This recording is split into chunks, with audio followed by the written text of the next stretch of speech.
We could probably all remember the last thing we did before lockdown. The last meal out in a restaurant. The last get-together with friends. The last day in the office.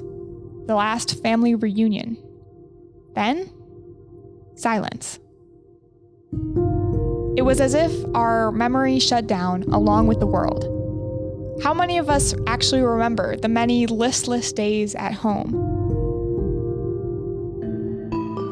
But now those boring, mundane, even ordinary moments are what institutions, media organizations, and archives around the nation are trying to collect and record. In March of 2021, Dr. Anthony Fauci donated a blue and pink artifact that had accompanied him on national news broadcasts, press conferences, and congressional briefings to the Smithsonian. Well, what we have here is what I'm going to be donating is a model of the coronavirus. Earlier in 2020, House of European History collected quarantine city soundscapes from across the continent. Attention please. Please keep a distance of at least 1.5 meters and avoid larger. And Bloomberg City Lab collected hand-drawn renderings and maps of how our social networks, home life, and spatial connections have shrunk or changed in lockdown. We'd received more than 300 submissions from around the world, using pencil, watercolors, clay, found objects, and many other media. As we're finding out, the things that are left behind and memorialized in time, like old letters, sepia photographs, notes scrolled on napkins, or how about our COVID baking Instagram feed, or phone memos? They can offer answers and clarity to ourselves in the future, near and far.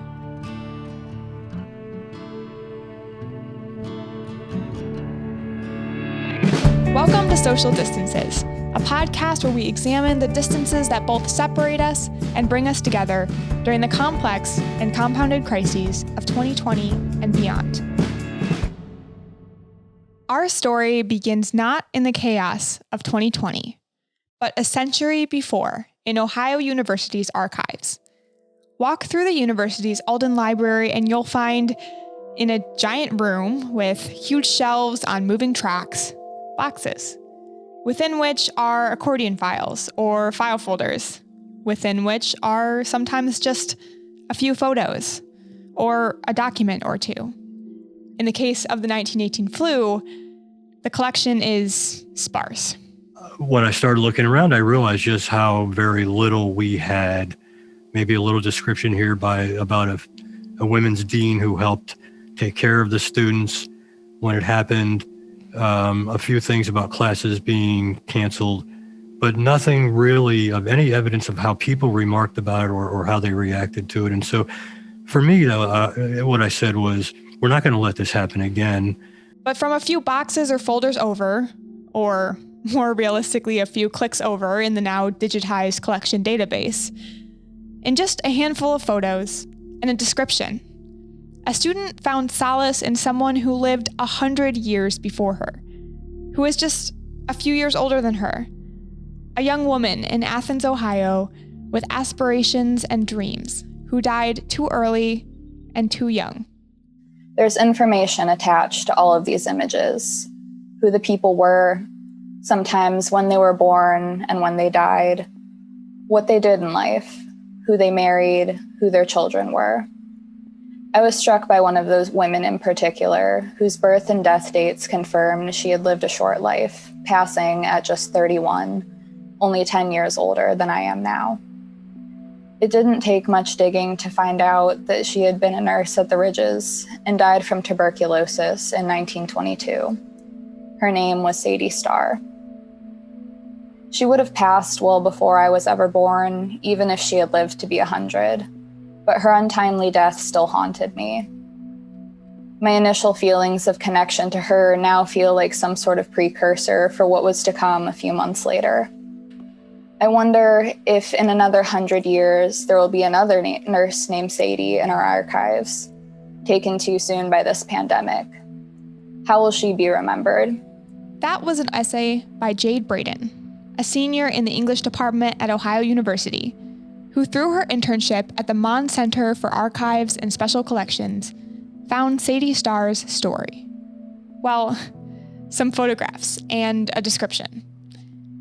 But later, Jade was moved to record her reflection as a record of this moment, a global pandemic, 100 years later. As more and more library patrons came in looking for answers not in the news, but in the archives from the 1918 flu, Bill Kimok and Miriam Intrator of the Archives and Special Collections Department wanted to make sure that they were more prepared for students a century from now, looking back at the COVID-19 pandemic. For me, though, what I said was, we're not going to let this happen again. If there is anything that happens in the future, or even if there isn't, we want people to be able to trace back to how students, especially students, were reacting to this. And thus, they began soliciting records from students in all sorts of formats. We started with the thought that we just would like to get them to submit their observations and experiences sort of in essay form, and we actually sent out, with the request for submissions, we sent out some prompts. Where were you when you first realized this was happening? How did it affect your spring break? Because it happened in the middle of spring break here, in Ohio. How are you and your parents and your family adapting? How are you adapting to your to schoolwork done virtually? And while we were discussing all this, my colleague, Miriam Intrator, was insistent and emphatic about that we should let people submit their thoughts and experiences in ways that aren't necessarily the traditional essay. We tried to be really flexible about it. So some students are writing, some students are dancing, some students are doing art, some students are doing timelines, some students are doing films. And that's really exciting for us because we really wanted students to respond in however they felt most comfortable, whatever sparks their creativity.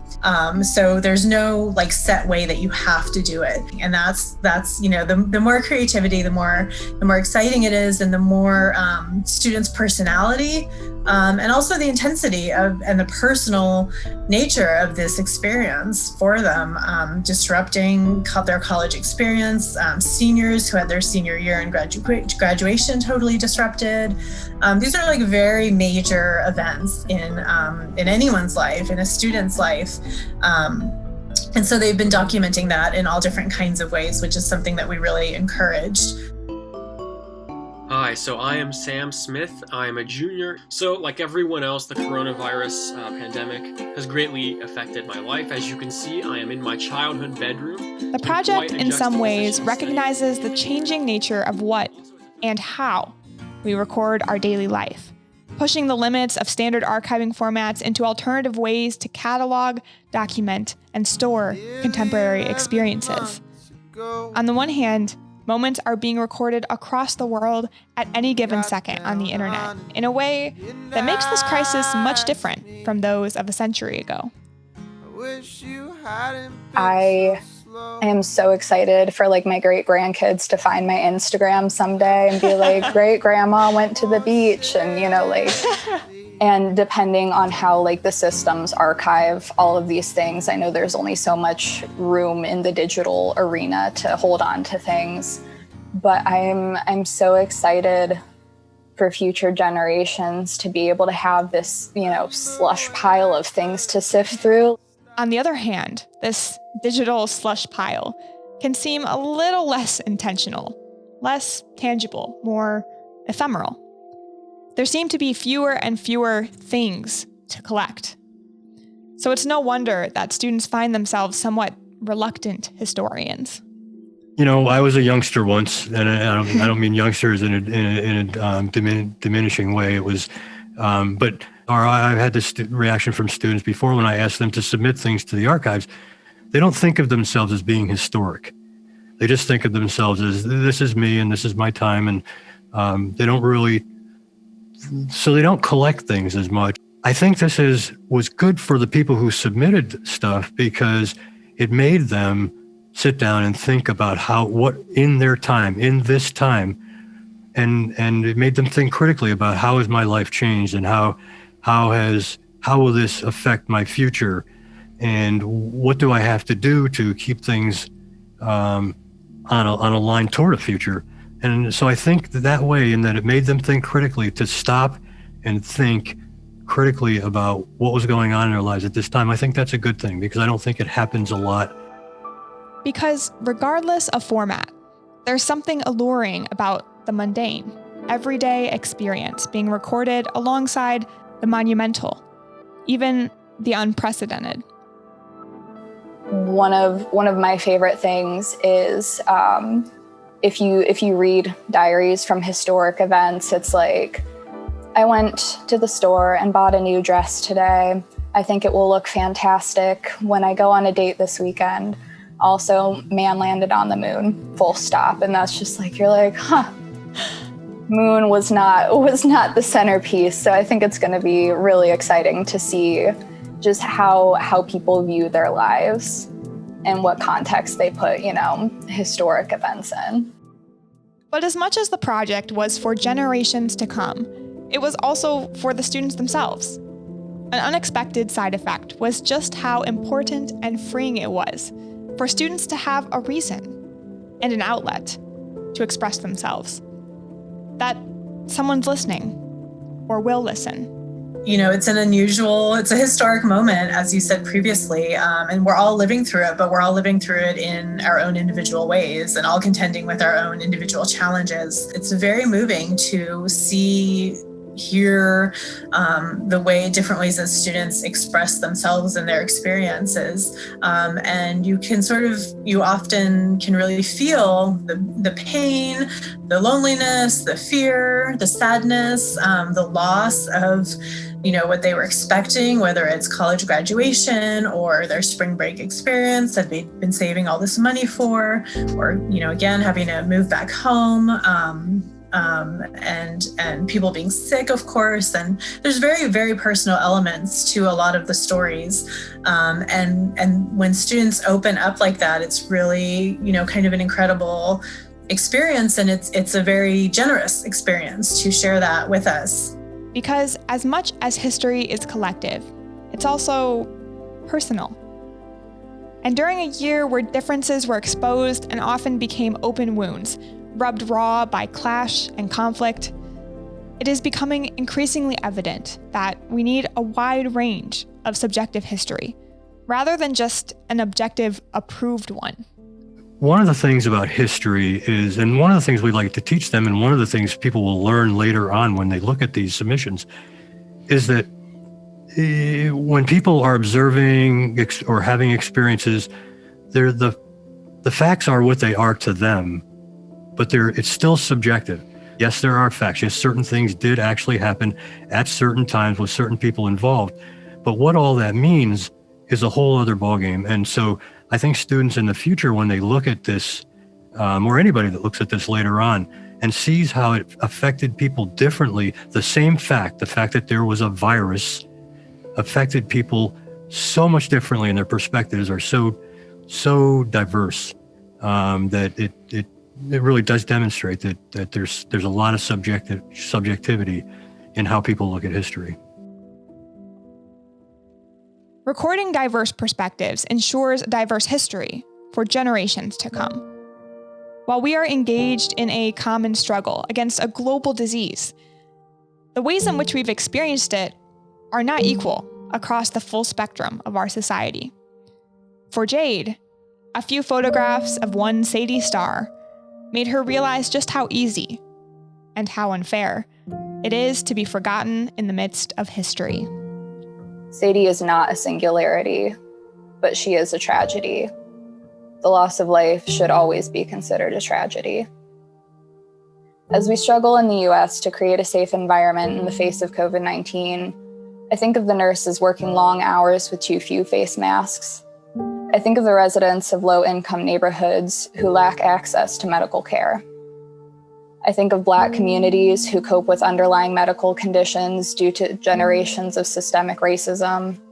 And I think of Asian communities being discriminated against because people need a scapegoat while thousands of middle-class white families flood beaches and parks. I hope someone reads this someday. I hope people take the time to read some of the names of those who have lost their lives in this pandemic. I hope people know that I, and so many others living and dying now are not so far out of reach as one may comfortably think. And so, stories are important. It's not the facts, but the peculiarity and the specific things that make us human, that stay with us, tug at our heartstrings, make us unable to forget, and unwilling to be forgotten. I can't very well remember dates, but I can remember stories. I can remember how they made me feel. I can remember, you relate to human accounts. And you can have all of this information, a play-by-play of exactly what happened on every single day. But I don't think that it has as much staying power as it does hearing it from another human being who, lives and breathes just like everyone else. You need that context of the lived experience to truly understand not just what happened, but the ripple of what happened because of what was going on. I'm your host, Logan, and this is Social Distances, where each week we look at a different cross-section of society that has been impacted by the crisis and unpack topics ranging from the environment, earth and death, shelter, media, race relations, and more, through insights from historians, anthropologists, policymakers, and other researchers. Subscribe on Apple Podcasts or wherever you get your podcasts. And check out the video edition on social media under @Midstory or at www.midstory.org. This program is made possible in part by Ohio Humanities, a state affiliate of the National Endowment for the Humanities.